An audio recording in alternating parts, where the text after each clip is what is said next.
ఒకరోజు ఒక 15 కప్పలు అడవిలో వెళ్తున్నాయి.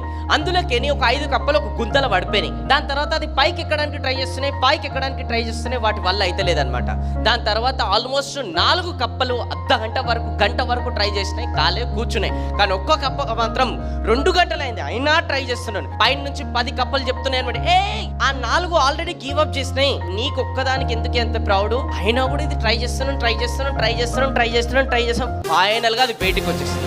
ఎందుకనంటే రీసెర్చ్ చేసిన తర్వాత తెలిసింది, ఆ ఒక్క కప్ప ఏదైతే బయటకు వచ్చేసిందో అది చోటిదంటారు, చెవులు వినిపించేవారు. కొన్నిసార్లు జీవితంలో మనం కూడా నెక్స్ట్ లెవెల్కి వెళ్ళాలంటే చెవులు పనిచేయదు. ఒక యావరేజ్ పీపుల్ వచ్చేసి నీ వల్ల కాదు, నీతో కాదు, ఏమైతుంది, ఏం చేస్తావు, అవన్నీ అవసరమా, ఇట్లాంటి మాటలు మాట్లాడుతుంటే మీ చెవులు కూడా పనిచేయదు. అప్పుడే జీవితంలో ఎదుగుతారు. You need to Wake up now.